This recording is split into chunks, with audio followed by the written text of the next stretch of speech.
ಕರ್ನಾಟಕ ರಾಜ್ಯ ರೈತ ಸಂಘದ ವತಿಯಿಂದ ಮದ್ದೂರು ತಾಲೂಕಿನ ಬೆಸಗರಹಳ್ಳಿ ಗ್ರಾಮದ ಬಸ್ ನಿಲ್ದಾಣದ ಆವರಣದಲ್ಲಿ ವಿಶ್ವ ರೈತ ದಿನಾಚರಣೆಯನ್ನು ಆಚರಿಸಲಾಯಿತು.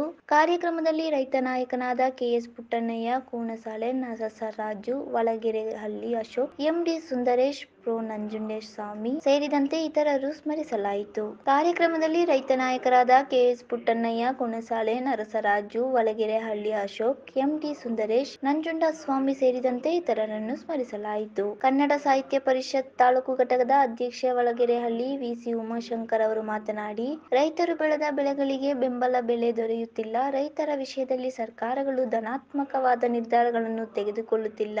ವಿಶ್ವಕ್ಕೆ ಅನ್ನ ನೀಡುವ ರೈತರ ಗೋಳನ್ನು ಕೇಳುವವರು ಯಾರಿಲ್ಲ.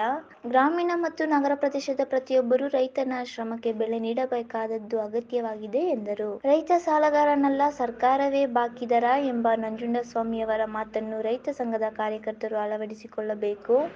ಉಭಯ ಸರ್ಕಾರಗಳನ್ನು ರೈತರು ನಯವಾಗಿ ವಂಚಿಸುತ್ತೇವೆ. ಆದದರಿಂದ ರೈತ ಸಂಘವನ್ನು ಬಲಿಷ್ಠಗೊಳಿಸಬೇಕು. ಪ್ರತಿ ಗ್ರಾಮ ಮಟ್ಟದಲ್ಲೂ ರೈತ ಸಂಘ ಬೆಂಬಲವಾಗಿ ಬೆಳೆಯಬೇಕು ಎಂದು ಆಶಿಸಿದರು. ಮಣ್ಣಿನ ಮಕ್ಕಳ ಹೋರಾಟಕ್ಕೆ ರೈತ ಜಯಂತಿಗೆ, ವಿಶ್ವ ರೈತ ಜಯಂತಿಗೆ.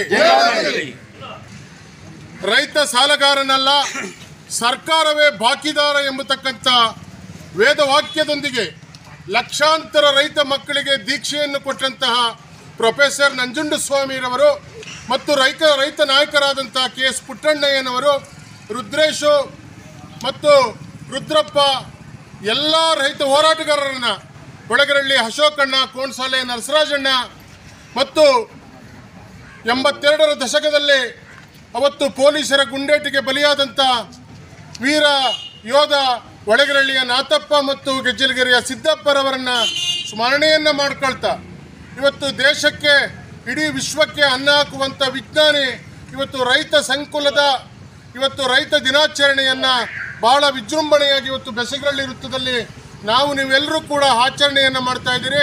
ಕರ್ನಾಟಕ ರಾಜ್ಯ ರೈತ ಸಂಘದ ಮುಖಂಡರಾದ ಪ್ರಕಾಶ್, ಪ್ರಭುಲಿಂಗ, ಪಣ್ಣೆದೊಡ್ಡಿ ವೆಂಕಟೇಶ್, ರಮೇಶ್, ಗುಂಡಿದೊಡ್ಡಿ ವಿಂಗಲಯ್ಯ, ಗುಡಿದೊಡ್ಡಿ ಶಿವಲಿಂಗಯ್ಯ, ನಿಂಗರಾಜು, ಮರಲಿಂಗ, ಶ್ರೀನಿವಾಸ್, ವೆಂಕಟಾಚಲ ಸೇರಿದಂತೆ ಇತರರು ಇದ್ದರು.